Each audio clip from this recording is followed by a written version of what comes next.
Hello student, आप सभी का नेचुरल साइंस में एक बार फिर से स्वागत है।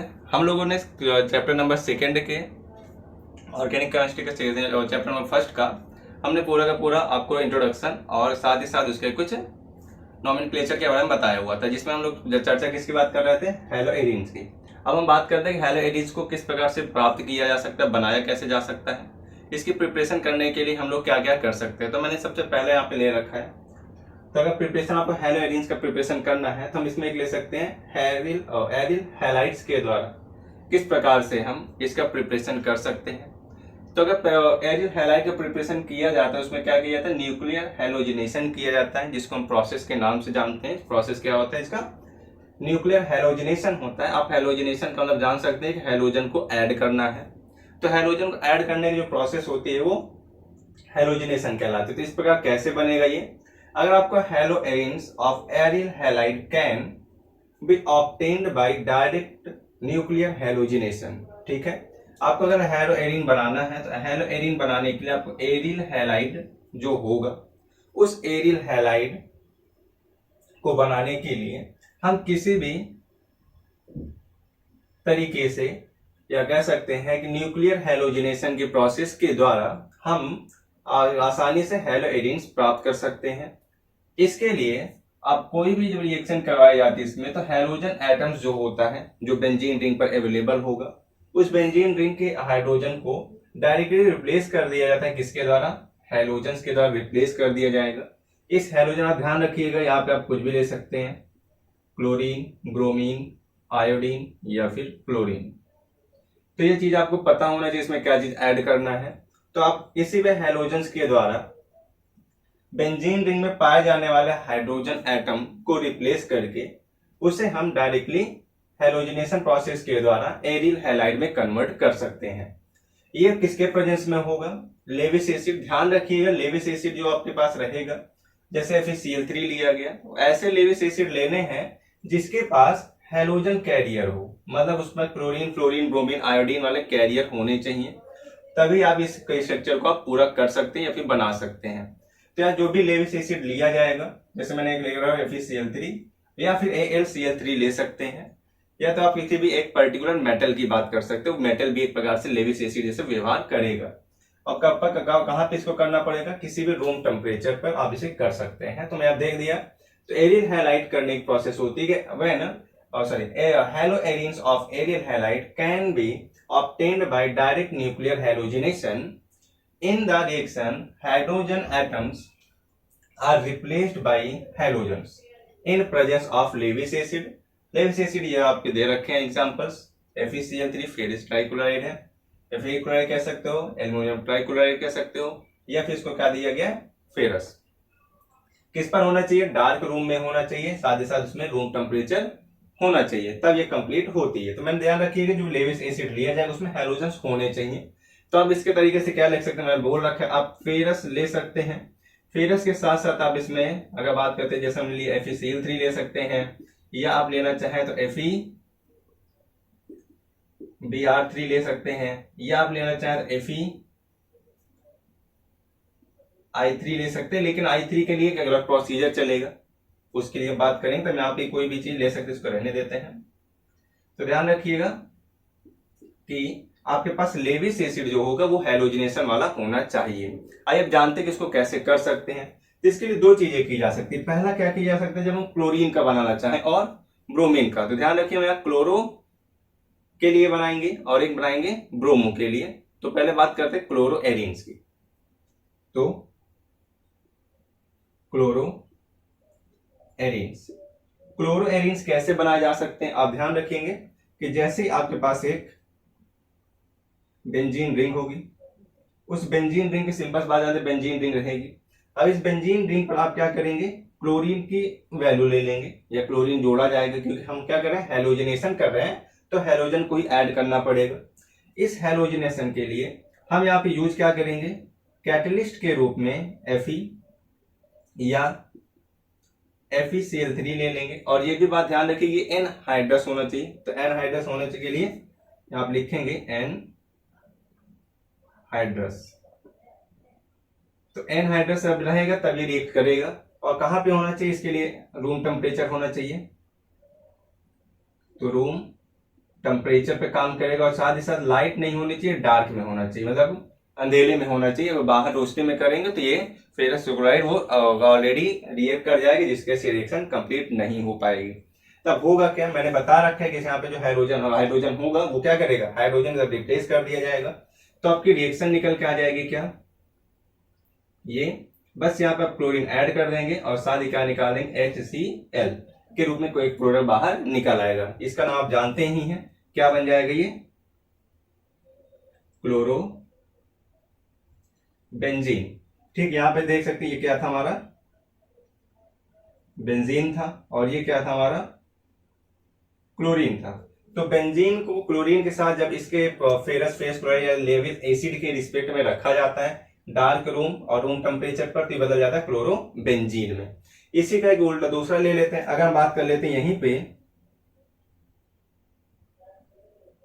एक चीज ध्यान रखिएगा, अगर मैं इसको एक्सेस में ले लूं, ठीक है, मैं यहां पर लिख दे रहा हूं क्लोरीनेशन के लिए,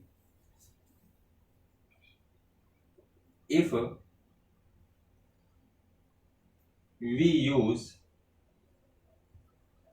halogens in excess amount,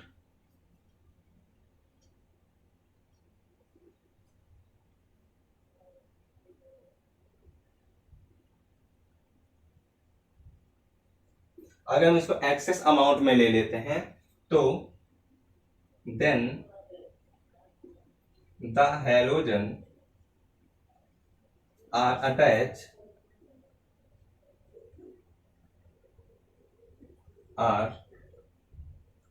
attached with or attached to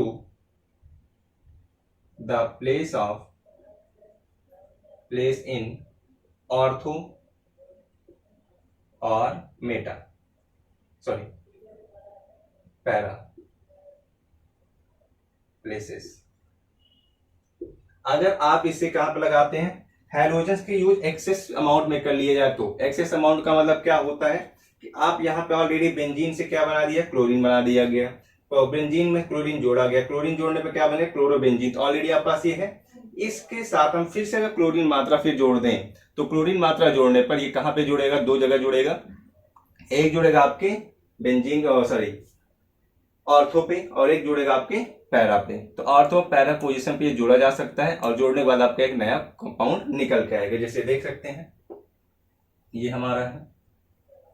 हम इस क्लोरीन को, क्लोरोबेंजीन को, जो हमने आपस क्लोरोबेंजीन लिया गया है, इस क्लोरोबेंजीन के साथ हमने क्या लगा दिया, फिर से वही Cl2 लगा दिया, एक्सेस अमाउंट में फिर से दे दिया जाए। अगर ये एक्सेस होता है तब ध्यान रखिएगा, एक्सेस अमाउंट है तो मैं इसको एक्स बना देता हूं,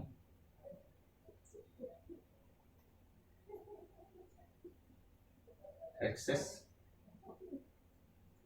तो एक्सेस अमाउंट में जब लिया जाएगा, बहुत अधिक मात्रा में लिया जाएगा, तो लिए जाने के बाद ये क्या करेगा, सेम ध्यान रखने का, आपको वही लेविस एसिड के रिस्पेक्ट में काम करवाना है। तो हमने क्या लगा दिया, फेरस या फिर FeCl3, तो फेरिक क्लोराइड या आप फेरस का यूज कर सकते हैं। अब इसके साथ जो रिएक्शन करके निकल के आएगी वो दो चीजें हो सकती हैं, एक तो आप क्लोरीन लगा ही लगा है, साथ आप यहां पर भी लगा सकते हैं क्लोरीन, और दूसरा आपका निकल के आएगा जो ये होगा, ठीक है। अब इसमें एक मेजर बनेगा और एक क्या बनेगा, माइनर बनेगा। तो जो मेजर प्रोडक्ट बनेगा वो पैरा वाला बनेगा, ये होगा मेजर प्रोडक्ट और ये वाला होगा माइनर। नाम इसका नाम क्या देंगे, ये हो गया आर्थो क्लोरो, और दो बार लगा हुआ है तो इसको हम लोग क्या कहेंगे, डाई क्लोरो, ठीक है। तो आर्थो डाई क्लोरो बेंजीन, और ये क्या हो जाएगा, पैरा डाई क्लोरो बेंजीन। तो ये दो चीजें आपकी निकल के आएंगी। अगर आप क्या करते हैं, क्लोरीनेशन और क्लोरो एरीन बनाना चाहते हैं तब, तो क्लोरो एरीन बनाने की चीजें निकल के आती है। ध्यान रखने वाली बात है कि इसमें मेजर प्रोडक्ट हमेशा, जब इसको एक्सेस अमाउंट में लेंगे तो मेजर प्रोडक्ट हमेशा पैरा वाला ही बनेगा, तो आपको ध्यान रखिएगा। अगर हम इसी चीज को क्या कर लेते हैं, क्लोरोएरीन ना बना करके अब क्या करते हैं, ब्रोमोएरीन बनाने की कोशिश करते हैं। तो दूसरा हम ब्रोमो एरीन्स की बात कर लेते हैं। तो ब्रोमो एरीन्स में भी यही चीज रहने वाला है, बस क्या हो जाएगा, आप यहाँ पे जो क्लोरीन लगाना आप क्या लगा दिएगा, ब्रोमीन लगा दिया जाएगा। तो आप देख सकते हैं ये हमारा है बेंजीन, और बेंजीन के साथ हम यहाँ लगा देंगे ब्रोमीन, ब्रोमीन के साथ हम यहाँ पे वही यूज करेंगे Fe। अब यहाँ पे हम Br2 लेंगे, BrCl3 नहीं, BrCl3 ना लेकर के, सॉरी FeCl3 ना लेकर के Br3 लेना शुरू करेंगे।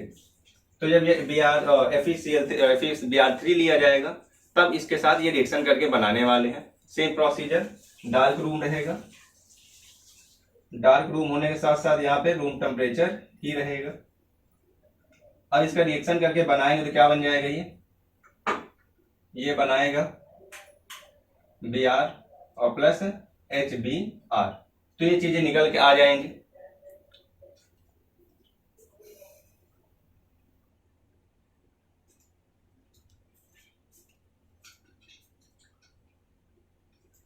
तो यहाँ पे बनेगा आपका Br और ये आपका ब्रोमो बेंजीन बन जाएगा। ध्यान रखिएगा, इसका नाम दे देते हैं हम लोग ब्रोमो बेंजीन, और ये निकलेगा हाइड्रोजन ब्रोमाइड, जिसको HBr के रूप में बाहर निकलेगा, बाय प्रोडक्ट होगा। अब फिर वही चीज यूज कर लेंगे अगर इसको एक्सेस में ले लिया जाए तो, और जैसे इसको एक्सेस में लिया जाएगा तो ये फिर क्या बना देगा, फिर ये प्रोसीजर तैयार हो जाएगी। तो अगर एक्सेस में बनाते तो आपकी सेम प्रोसीजर बनेगी। तो if Br2 is in excess amount, अगर हम इसको एक्सेस अमाउंट में ले लेते हैं तो ये क्या बना देगा, आपके पास क्लोरोबेंजीन है, सॉरी ब्रोमोबेंजीन है। इस ब्रोमोबेंजीन के साथ हमने फिर Br2 लगा दिया, प्रोसीजर FeBr3, और बनेगा क्या हमारे पास, ये बन जाएगा। अब दो प्रोडक्ट बनेंगे, एक बनेगा Br ऑर्थो के लिए और एक बन जाएगा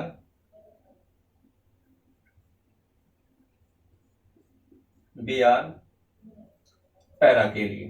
तो इसको क्या नाम देंगे, और यहाँ ध्यान रखिएगा ये वाला क्या बनेगा, ये बनेगा मेजर प्रोडक्ट और ये बनेगा माइनर प्रोडक्ट। तो मेजर प्रोडक्ट जो बनेगा उसको हम लोग कहेंगे पैरा डाई ब्रोमोबेंजीन, ठीक है। इसका नाम क्या होगा, पैरा डाई ब्रोमो बेंजीन। और ये है माइनर में जो बनेगा, माइनर वाला बनेगा ऑर्थो डाई ब्रोमो बेंजीन। तो ये दो चीजें आपके निकल के आएंगी। तो ये हमारा कॉन्सेप्ट पड़ा कि किस प्रकार से आप एरिन हैलाइड के द्वारा चीजों को बना सकते हैं, किस प्रकार क्लोरो एरिन बनेगा और किस प्रकार से ब्रोमो एरिन क्लियर बनेगा। तो दोनों तरीके से इसको बनाए जा सकते हैं। इसके बाद हम लोग आगे चलते हैं कि टॉलुइन पर किस प्रकार से रिएक्शन करता है। तो आप इससे पहले लिखेंगे, हट गए हम, तो पहले आप इसको लिख लेंगे और लिखने के बाद आप क्या करेंगे, इसका नोट्स कॉपी में रखेंगे ताकि आपको सुइटेबल हो रिएक्शंस करने में।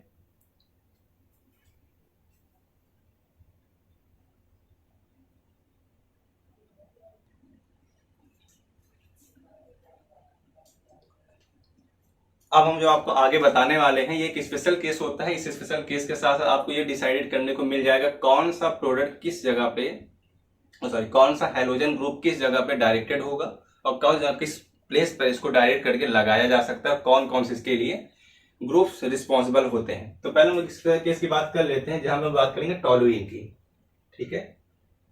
तो ध्यान रखिएगा एक स्पेशल केसेस होते हैं जिसमें हम टॉलुइन की चर्चा करेंगे, जिसमें ऑलरेडी एक हाइड्रोजन क्या हो चुका है, रिप्लेस किया जा चुका है और उस हाइड्रोजन की जगह पे एक नेक्स्ट ग्रुप लगा है और नेक्स्ट ग्रुप क्या है, CH3 अर्थात मेथिल ग्रुप लगा हुआ है। तो हम एक मान के चलते हैं कि हमारे पास एक टॉलुइन है और इस टॉलुइन के ऊपर CH3 ग्रुप लगा हुआ है।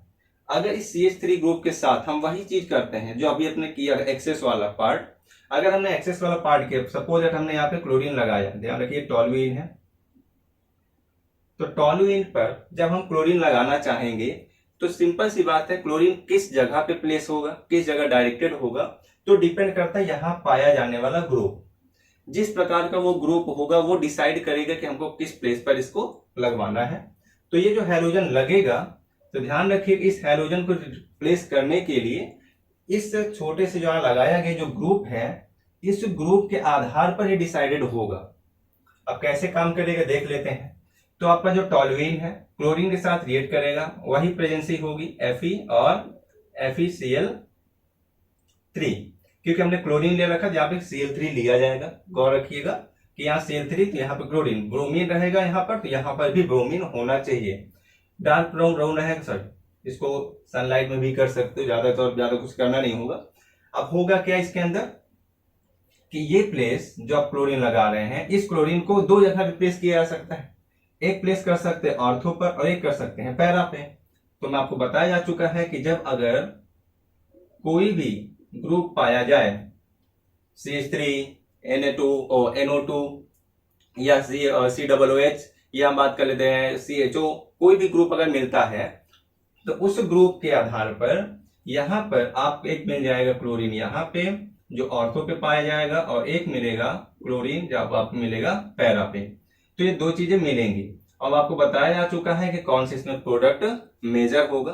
तो मेजर प्रोडक्ट कौन सा होगा, जो पैरा वाला होगा, तो ये मेजर प्रोडक्ट माने जाएंगे। नाम वही चीज है, हाँ सर नाम इसका जो बदल के आएगा इसको हम कहेंगे ऑर्थो क्लोरोटोल्यूइन। ठीक है, ऑर्थो क्लोरोटोल्यूइन, इसका नाम हो जाएगा पैरा क्लोरोटोल्यूइन। ध्यान रखिएगा।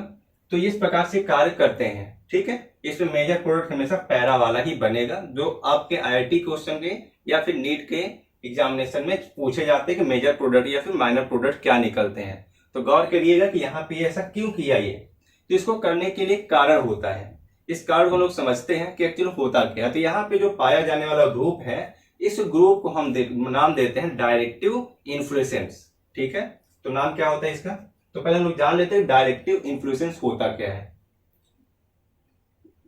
तो हेडिंग डालेंगे डायरेक्टिव इन्फ्लुएंसेंस। ठीक है, ओके, ENCES, तो डायरेक्टिव इन्फ्लुएंस ऑफ ग्रुप। तो डायरेक्टिव इन्फ्लुएंस ऑफ ग्रुप क्या काम करते हैं, कैसे काम करता है, इसकी अगर जानकारी ली जाए तो डायरेक्टिव बताता है कि किस प्रकार के डायरेक्शन में जाएगा। ठीक है, अब डायरेक्टिव इन्फ्लुएंस ये होता है जो आपके यहाँ पे लगाया जाता है, इसको हम लिख क्या सकते हैं, the group that already present on the benzene ring. तो एरोमेटिक कंपाउंड या बेंजीन रिंग के ऊपर जो ऑलरेडी पाया जाएगा वही ग्रुप क्या कहलाता है, डायरेक्टिव इन्फ्लुएंस ग्रुप के नाम से जाना जाता है, जो उसके ऊपर ऑलरेडी अवेलेबल है। अब जो अवेलेबल है उसको हम लोग दो भाग बांट के रखते हैं, इसके अकॉर्डिंगली कौन आर्थो पे जाएगा, कौन मेटा पे जाएगा, कौन पैरा पे जाएगा, क्योंकि बेंजीन की 3 पोजीशंस होती हैं, ऑर्थो, मेटा और पैरा। तो हम लोग अब यहाँ पे देख सकें कि कौन आर्थो पे लगा, कौन मेटा पे लगा। अब बात कर लेते हैं कौन पैरा पे लगा, अब बात करते कौन मेटा पे लग सकता है। तो इस ग्रुप को लोग दो भाग बांटेंगे। This group has 2 category.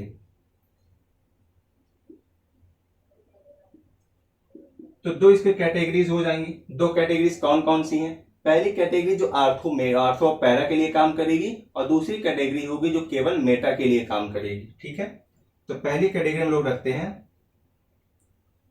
Ortho and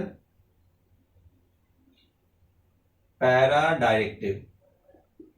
तो हम लोग यहां पे कुछ एग्जांपल्स लेंगे जो रिस्पॉन्सिबल होंगे कि आपके क्लोरीन, ब्रोमीन या जो भी लगाया जाएगा उसको किस डायरेक्शन में रिप्लेस करके रखेगा। तो जैसे हम बात करते हैं इसके लिए, जैसे हम बात कर लेते हैं NH2 की, अगर किसी के ऊपर पाया गया भाई ठीक है NH2 लगा हुआ है, ये हम बात कर लेते हैं NHR, R की जगह पर आप CH3, CH4 और CH3, C2H5 इस प्रकार कोई भी चीज लगा सकते हैं। ये हम बात कर लेते हैं। अगला इसमें दिया गया है NF2, ठीक है। अगले इसमें दे रखा है कि सॉरी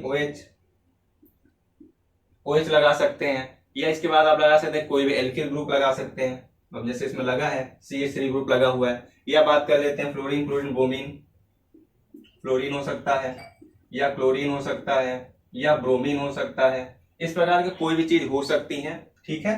तो इस पर आप लगाते जाएंगे तो आपको ये बताएगा कि कौन सी प्लेसेस कहाँ पे लगेगी। ध्यान रखिएगा कि इनके इस प्लेस पर NH2 या NH, R, NH2, OH, R, F, Cl, Br, I, अगर ये चीजें पाई गई यहाँ पर, तो इस प्लेस पर पाए जाने की वजह से ये कहाँ पर जो दूसरा हाइड्रोजन ग्रुप आएगा उसको कहाँ डालेगा, या तो आर्थो डालेगा या तो पैरा डालेगा। और आर्थो पैरा डालेगा तो इसमें पैरा वाला हमेशा मेजर प्रोडक्ट बनेगा। दूसरी कंडीशन ले लेते हैं, दूसरी चीज मेटा के लिए।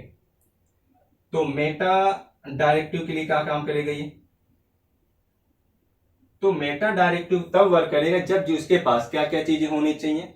इसके पास अगर होता है NO2 हो, ठीक है, या हम बात करें साइनाइड CN की वैल्यू हो, या इसके बाद चर्चा कर लेते हैं SO3 थियोल की अवेलेबिलिटी हो, SO2H, ठीक है, सॉरी SO3H होता है। या फिर हम इसकी चर्चा कर लेते हैं कि एल्डिहाइड ग्रुप दिया गया हो, या इसके अलावा इस पे दिया गया हो कोई कार्बोक्सिलिक ग्रुप दिया गया हो, या एनीवन दे सकते हैं कि कोई कीटोनिक ग्रुप दिया गया हो। इस प्रकार से अगर कोई भी दिया जाता है या कोई भी अवेलेबल है तो यहाँ पे क्या पाया जाएगा, ये कंडीशन कहाँ पे लगा देगा, मेटा डायरेक्टिव लगा देगा, ठीक है। तो हम यहाँ पे कुछ एग्जांपल ले लेते हैं कि कौन से एग्जांपल आपको मेटा पे लगाने के दिए जाएंगे, या फिर कौन सा आपको ऑर्थो पर डायरेक्ट करेगा। तो अगर हम बात कर लेते हैं कि हमारे पास एक बेंजीन रिंग है, इस बेंजीन रिंग पे हमने ले रखा है NH2 ले रखा है। अब इस NH2 का काम क्या है, अगर हम इसके साथ लगा देते हैं क्लोरीन तो प्रेजेंसी वही रहेगी, Fe रहेगा, FeCl3 रहेगा, और बनाएगा क्या, ये बन जाएगा सॉरी बेंजीन रिंग। और बेंजीन रिंग बनने के साथ इसमें आपका NH2 रहेगा ही रहेगा। अब बस डायरेक्टली देखिए, अगर NH2 लगा है तो कहाँ पर रहेगा, आर्थो या फिर पैरा पाया जाएगा। तो मतलब क्लोरीन यहाँ लग सकता है, या फिर आपके पास एक डायरेक्शन बन के आ जाएगा NH2 और यहाँ पे एक क्लोरीन लगा दिया जाएगा। तो ये डायरेक्शन बन सकती है। एक एग्जांपल और देख लेते हैं, जैसे अगर हम बात कर लेते हैं यहाँ पे कोई भी OH लगा है, अर्थात फिनॉल वाली जैसे स्ट्रक्चर है, फिनॉल स्ट्रक्चर में हमने क्या लगा दिया है, Cl2 लगा दिया है, प्रोसीजर वही FeCl3। तो बनेगा क्या, ये बेंजीन रिंग। बेंजीन रिंग के ऊपर आपको OH लगाना है, यहां Cl लगेगा, या फिर ये हो जाएगा OH और यहाँ पे लग जाएगा Cl। गौर करिएगा कि आपके पास किस प्रकार का फंक्शनल ग्रुप काम कर रहा है, ऑर्थो वाले या फिर मेटा डायरेक्टिव वाले। तो ऑर्थो डायरेक्टिव वाले NH2, NHR, NF, OH, R, F, Cl, Br, I, इस प्रकार चीजें लगाई जा सकती हैं। अगर हम बात करते हैं मेटा डायरेक्टिव के लिए तो NO2, CN, SO3H, CHO, COOH, CH3 और CONH2 इस प्रकार की चीजें काम करती हैं। एक और एग्जाम्पल उठाते हैं हम लोग।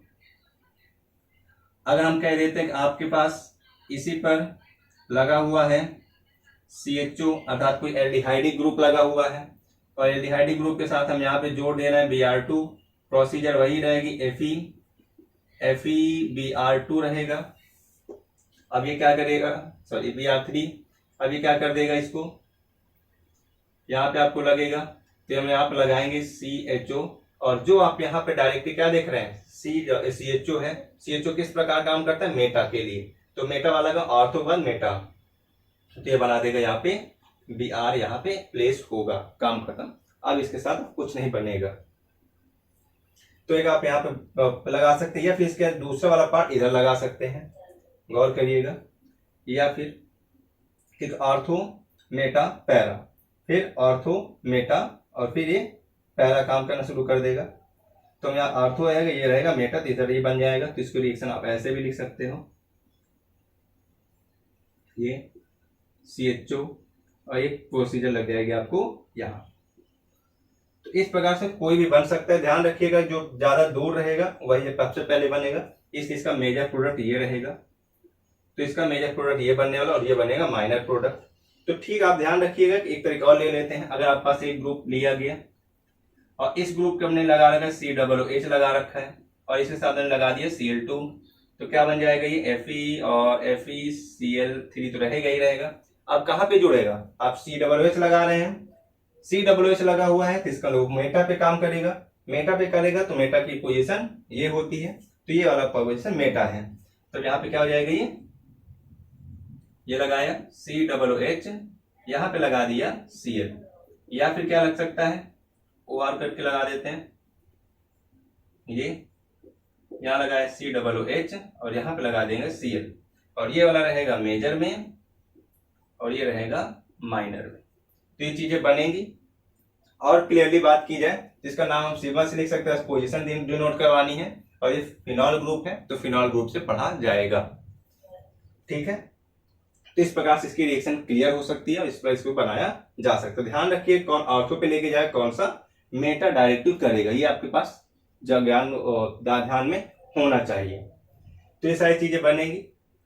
अब इसके बाद हम लोग चर्चा करते हैं कि एलो एरिन्स के रूप में आयोडीन कैसे बनेगा। ठीक है, हमने फ्लोरीन और क्लोरीन पढ़ लिया है, तो सॉरी क्लोरीन और ब्रोमीन पढ़ लिया है। अब बात करते हैं कि आयोडीन के रूप में कैसे काम करेगा। तो इसका आप पहले नोट्स तैयार करेंगे और नोट्स तैयार करने के बाद अगले टॉपिक पे हम लोग अब हम बात करने जा रहे हैं कि हेलो एरिन्स बनाने के दूसरे और कौन कौन से तरीके हैं। तो हेलो एरिन्स में हमने क्लोरीन और ब्रोमीन की बात कर ली थी। अब हम चर्चा करने जा रहे हैं आयोडीन कैसे बनेगा और फ्लोरीन कैसे बनेगा। तो फ्लोरो एरिन बनाने के लिए और आयोडो एरिन बनाने के लिए क्या क्या रिक्वायरमेंट है, तो पहले हम लोग बात कर लेते हैं किसके लिए, आयोडो एरिन्स की। तो आयोडो एरिन्स बनाने के लिए ध्यान रखिएगा जब ये रिएक्शन कंप्लीट की जाती है तो इसके लिए क्या क्या चीजें होती हैं। तो हम लोग यहाँ पे कैटलिस्ट की बात करते हैं, तो कैटलिस्ट जो यूज होंगे वो कैटलिस्ट यूज किए जाते हैं आपके पास ऑक्सीडाइजिंग एजेंट वाले होने चाहिए। ठीक है, ध्यान रखेंगे कैटलिस्ट कौन होने चाहिए, ऑक्सीडाइजिंग एजेंट के। तो ये ऑक्सीडाइजिंग एजेंट वाले होने चाहिए, और कौन कौन से हैं जैसे हम बात कर लेते हैं ऑक्सीडाइजिंग एजेंट के एग्जांपल्स। जैसे हम बात कर लेते हैं HNO3 नाइट्रिक एसिड की बात कर लीजिए, यह हम चर्चा कर लेते हैं HiO3। ध्यान रखिएगा आयोडीन बनाने हैं तो ज्यादा तौर पर आपके पास हाइड्रोजन अवेलेबिलिटीज होनी चाहिए। हाइड्रोजन के साथ अगर रहेगा तो आप आसानी से एक बाई प्रोडक्ट निकाल सकते हैं। ठीक है, HNO3 हो गया, यह हम बात कर लेते हैं HiO3 की। या इसमें कोई भी एक एसिड होगा जो काफी ज्यादा फेवरेबल करेगा जिसमें हाइड्रोजन की कैपेबिलिटी हो। अब होने वाला क्या है, इसके साथ जैसे ये सारी चीज के साथ रिएक्शन करेगी तो रिएक्शन करने पर ऑक्सीडाइजिंग एजेंट क्या करेगा, आसानी से हाइड्रोजन को रिमूव करवाएगा। हाइड्रोजन को रिमूव करके उसमें जो क्लोरीन आयोडीन ऐड करना हो वो आयोडीन ऐड हो जाएगा। अब कैसे होगा ये ध्यान रखिएगा, हमारे पास एक बेंजीन रिंग है और बेंजीन रिंग जो होगी, इस बेंजीन रिंग के साथ हम क्या जोड़ रहे हैं, आयोडीन, क्योंकि हमको बनाना क्या है, आयोडो एरिन्स बनाना है। तो आयोडो एरिन्स बनाने के लिए ध्यान रखेंगे ये क्या है, बेंजीन है। तो बेंजीन के साथ जब आयोडीन जोड़ा जाएगा तब ये बनेगा, और इसके साथ कुछ कैटलिस्ट भी काम करेंगे। और कैटलिस्ट कौन होगा, वही ऑक्सीडाइजिंग एजेंट वाला कैटलिस्ट। तो चाहे इसमें दो कोई भी ले सकते हैं, हम चलो ले लेते हैं HiO3। ठीक है, इसको हमने ले लिया है।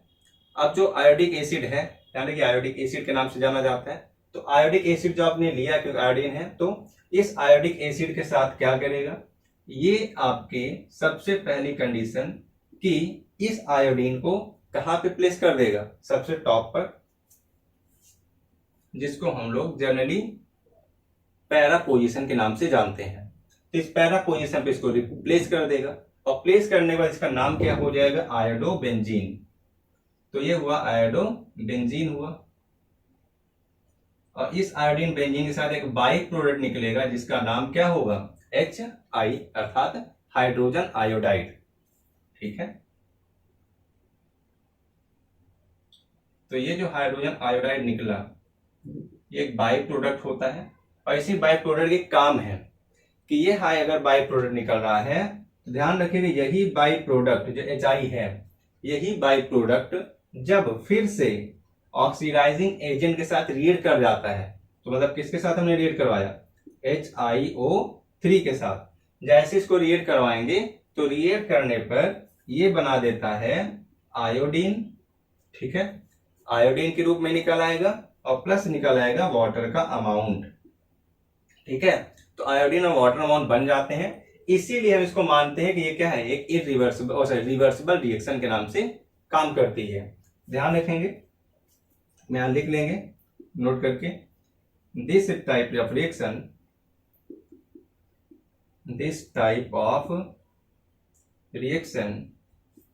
इज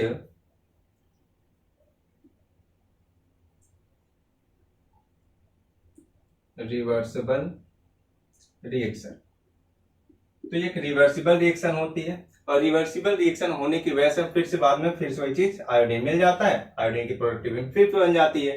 तो इसीलिए हम लोग आयोडो एरियंस को बनाने के लिए जब ऑक्सीडाइजिंग एजेंट का यूज करेंगे कोई भी एसिड का, तो क्या करता है, आसानी से इस आयोडीन को रिप्लेस कर देगा पैरा पोजीशन पे, पैरा पोजीशन पे जाने के बाद ये बना देगा बाई प्रोडक्ट। ये जो बाई प्रोडक्ट है ये रिएक्ट करके आपको फिर से वही आयोडीन दे देता है जो हम यहाँ पे यूज कर रहे होते हैं, ठीक है। इसको बैलेंस करेंगे तो बैलेंस करेंगे आप यहाँ 5 लगा देंगे और यहाँ पे 3 लगा दिया जाएगा तो ये वैल्यू कंप्लीट हो जाएगी, और यहाँ पर भी ये 3 लगा देंगे तो ये बराबर हो जाएगा, तो आपका ये कैटलिस्ट कंप्लीट। तो इस प्रकार से हम आसानी से आयोडो एरियंस प्राप्त कर सकते हैं। अब बात करते हैं आयोडो एरियंस के साथ साथ दूसरी चीजें निकालने की कोशिश करते हैं जो फ्लोरो के साथ काम करेगी, ठीक है। एक चीज ध्यान रखिएगा कि जब फ्लोरो एरियंस बनाना होता है तो फ्लोरो एरियंस ऐसी कोई भी रिएक्शन नहीं कर सकती है कि वो फ्लोरीन चीजें बना सके। अगर ये रिएक्शन की जाती है तो अनकंट्रोल्ड होती है और इसको कंट्रोल कर पाना बहुत ही डिफिकल्ट है। तो बस इसका एक सिंपल फैक्ट लिख लेंगे कि फ्लोरो एरियंस, तो इसमें लिखेंगे दिस प्रोडक्ट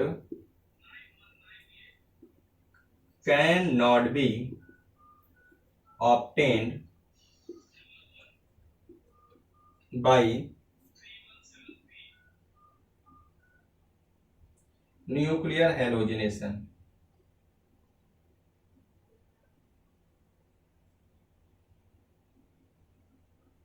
तो ये न्यूक्लियर हैलोजिनेशन के द्वारा नहीं किया जा सकता, क्योंकि because it react very fast and it is